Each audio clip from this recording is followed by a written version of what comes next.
મોહન, અરે મોહન મારી વાત સાંભળ બેટા.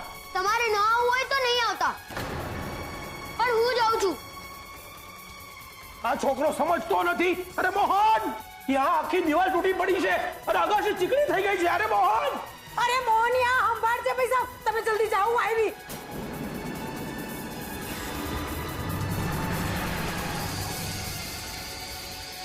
મોહનિયા સંભાળજે પૈસા, છોકરો સાંભળતા નથી. એ લાડવા મૂક, હાલ જલ્દી. એ ભગવાન, હાલ માર ભેગો.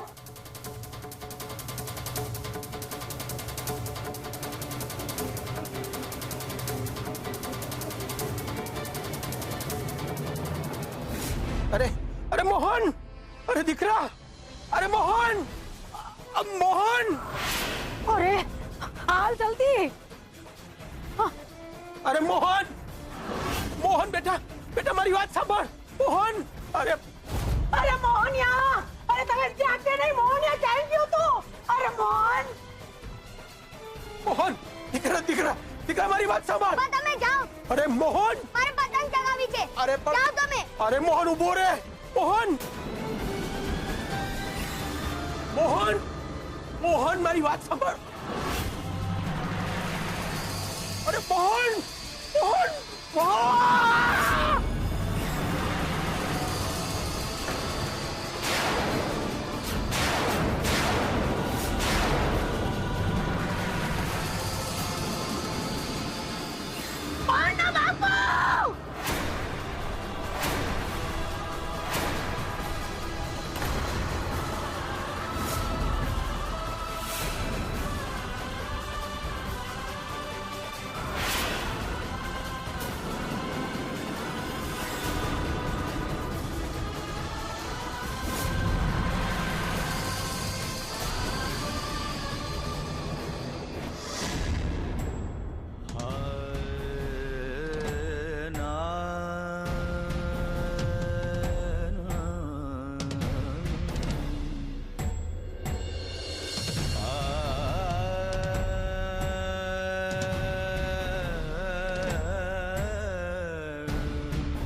માની નજર માત્ર મને સમજાવી ગઈ કે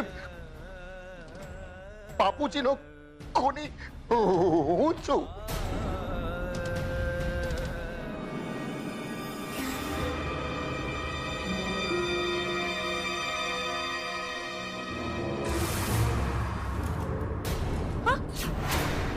બા તમે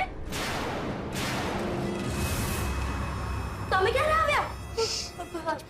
એટલે કે ખબર જ નહીં પડી. કા હું છાની ઘો છું કે પછી ભૂત કે જે ધડ ધડ દાદરો ચડતું આવી જાય તો એ કોઈને ખબર ના પડે? ભૂતની પલિત જેવા તો છો જ. શું બોલી? બોલ તો ફરી વાર. હા क्या बा હું તો શું બોલતી હતી? હા, હનુમાન ચાલીસા બોલતી હતી. બેસ બેસ. બા બેસો ને. તને કહું છું બેસ ને. હા, તમે તો નાનપણમાં શીખવી હતી બા. ભૂલી ગયા? જો તમને ગાઈને સંભળાવું. હા ને? હા. જય હનુમાન જ્ઞાન ગુણ સાગર, જય કપીસતી લોક. એ ચૂપ રે. જ્ઞાન ગુણ સાગર વાળી જોયા તમારા લોકોના જ્ઞાન અને ગુણ. ખબર છે મને, હું અહીંયા આવી છું ને એ તમને કોઈને ગમ્યું નથી. હા બીજું ના ના બા, એવું કેમ બોલો છો? કેમ એવું બોલો છો બા? તો શું બોલું? શું બોલું?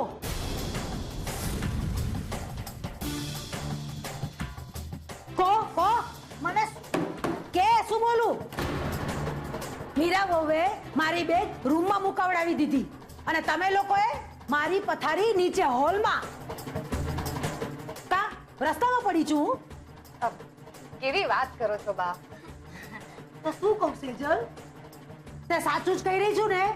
તમારે ત્યાં હવારમાં ઉઠતાની હાથે બધા દોડા દોડ કરશો, તો હું લોકોની ઠેબે નહીં ચડું? અરે બા, એમાં એવું છે કે અહીંયા રૂમમાં પણ એવું જ થવાનું છે. જો મારે ઓફિસ જવાનું હોય, પછી આ બીજલને સવારે પ્રેક્ટિસમાં જવાનું હોય અને કિંજલને દુકાનનું શેડ્યુલ હોય. ને બા તમે આ ઉંમરમાં ક્યાં આમ દાદરા ચડીને આવશો? થાકી જવાય ને. અરે ગાંડી, આટલા નરમ નરમ ગાદલામાં થાકી ગયા હોય ને તોય હંધોય થાક ઉતરી જાય. મને ફાવશે અહીંયા. બા તો એક કામ કરો ને, હું નીચે હોલમાં સુઈ જાઉં છું અને તમે અહીંયા સુઈ જાઓ. ના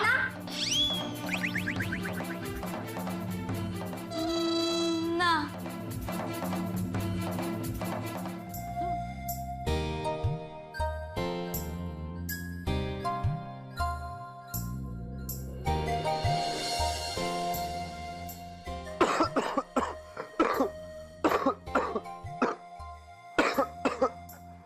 અરે અરે, બેસ બેસ, આરામ કર.